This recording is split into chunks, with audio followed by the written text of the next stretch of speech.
Finally, my name's Tanya. I work for Cisco. I'm not here to disagree with anything, but I've always had a lot of people, especially Muslims, well, not a lot of people, just Muslims, always telling me, because you're a Catholic, you're going to go to Jahannam, but we're Muslims, you need to convert and you will go to heaven. According to me, I'm a good Catholic. I try to be a good Catholic. I don't intentionally commit sin. But does that mean because I'm a Catholic, I'm going to go to hell, and if I'm a Muslim, I'm going to go to heaven? Sister asked a question that many of her Muslim friends say, because she's a Catholic, because she's a Christian, she will go to hell. That is it true that because she's a Christian, you will go to hell? Sister, according to me, if you're a true Christian, if you truly follow the teachings of Jesus Christ, peace be upon him, inshallah you shall go to Jannah. Okay. But if you truly follow the teachings of Jesus Christ, peace be upon him, Jesus Christ, peace be upon him, said, seek ye the truth and the truth shall free you. Correct? Now, what you are following, I don't know. Are you following your church or are you following Jesus Christ, peace be upon him? If you are following your church, the chances of going to Jahannam is very high. If you are following Jesus Christ, peace be upon him, inshallah, you shall go to Jannah. Now, if you read the Bible, there are sayings of Jesus Christ, peace be upon him. I don't know how much you are well versed with the Bible. Now, all the sayings of Jesus Christ, peace be upon him, are in red letter. Are in red letter. Yeah. Sister, do you believe Jesus to be God? Well, I'm a bit confused about that, so I'm not going to get into that. No, I'm asking yes or no. Well, confused God. No, it's not confusion, but I don't want to answer something I don't know. And it's not funny. I'm not saying you know or not. Sister, I'm not saying you know or not. What do you believe I'm asking? No, I do believe he's God. Yes, yes, I that's do. it. I'm not saying what you know. You may not be able to prove it. Yeah, fine. I do. Sister, I'll tell you one thing. Islam is the only non-Christian faith which makes it an article of faith to believe in Jesus Christ, peace be upon him. No Muslim is a Muslim if he does not believe in Jesus Christ, peace be upon him. We believe that he was one of the mightiest messengers of God. We believe that he was born miraculously without any intervention. We believe that he was the Messiah, translated Christ. Yes. We believe that he gave life to the dead with God's permission. We believe that he healed those born blind lepers with God's permission. The Christians and the Muslims, they are going together. But one may ask, where is the parting of ways? The parting of ways is, sister, that most of the Christians, almost all, they believe that Jesus Christ, peace be upon him, is Almighty God. They believe he claimed divinity. In fact, if you read the Bible, there is not a single unequivocal statement. There is not a single unambiguous statement in the complete Bible where Jesus Christ, peace be upon him, himself says that I am God, or where he says worship me. Sister, if you can point out a single unequivocal statement, a single unambiguous statement, anywhere from the Bible in which Jesus Christ, peace be upon him, himself says that I am God, or where he says worship me, I am ready to accept Christianity today.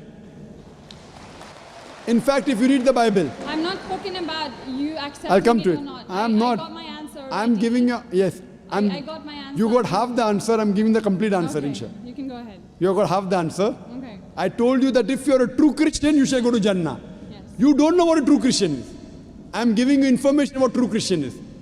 If you read the Bible, Jesus Christ, peace be upon him, said in the Gospel of John, chapter number 14, verse number 28, my Father is greater than I. Gospel of John, chapter number 10, verse number 29, my Father is greater than all. Gospel of Matthew, chapter number 12, verse number 28, I cast out devils with the Spirit of God. Gospel of Luke, chapter number 11, verse number 20, I with the finger of God cast out devils. Gospel of John, chapter number 5, verse number 30, I can of my own self do nothing. As I hear, I judge, and my judgment is just. For I seek not my will, but the will of my Father. Anyone who says, I seek not my will, but the will of Almighty God is a Muslim. So Jesus Christ, peace be upon him, submitted his will to God. He was a Muslim. He never said he was God. It's clearly mentioned in the Gospel of John, chapter 14, verse number 24. Jesus Christ, peace be upon him, says that the words that you hear are not mine, but my Father's who has sent me. And it's clearly mentioned in the book of Acts, chapter number 2, verse number 22. Ye men of Israel, listen to this. Jesus of Nazareth, a man approved of God amongst you by wonders and miracles and signs, which God did by him, and you are witness to it. So Jesus Christ is a man approved of God amongst you by wonders and miracles and signs, which God did by him, and you are witness to it. So from the Bible we come to know that Jesus Christ was one of the most beloved messengers of Almighty God. We love him, we respect him. Do we follow his teachings? if you compare what Jesus Christ, peace be upon him, said in the Bible, I told that yesterday, that we Muslims, we follow more of the teachings of Jesus Christ, peace be upon him. Jesus Christ, according to the Gospel of Luke, he was circumcised on the 8th day. We Muslims are circumcised, most of the Christians aren't.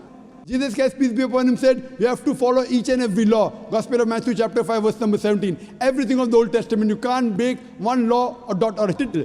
As I mentioned in my speech, it's mentioned in the book of Deuteronomy chapter 14, verse number 8, in the book of Isaiah chapter 65, verse 2 to 5, and the book of Leviticus chapter number 11, verse number 7 to 8, that you should not have pork. We Muslims don't have pork, but most of the Christians have pork.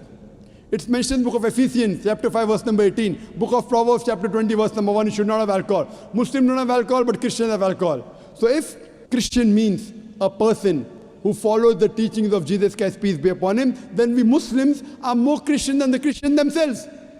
So if you become a true Christian and truly follow the teachings of Jesus Christ, peace be upon him, said in the Gospel of John, chapter number 16, verse number 7, it is expedient for you that I go away. For if I go not away, the Comforter shall not come. For if I go, shall I send him. It's mentioned in the Gospel of John, chapter number 16, verse number 12 to 14. Jesus Christ, peace be upon him, said, I have many things to say unto you, but ye cannot bear them now. For he, when the Spirit of truth shall come, he shall guide you unto all truth. He shall not speak of himself. All that here shall he speak. He shall glorify me. Verbatim quotation from the Bible, King James Version. So Jesus Christ is prophesying about the coming of the last and final messenger, Prophet Muhammad, peace be upon him. If you're a true Christian, if you truly believe in Jesus Christ, peace be upon him, you have to believe in the last and final messenger, Prophet Muhammad sallallahu alaihi wasallam. So if you're a true Christian, you'll believe in Prophet Muhammad, and inshallah you shall go to Jannah. Hope that answers the question, sister. Thank you.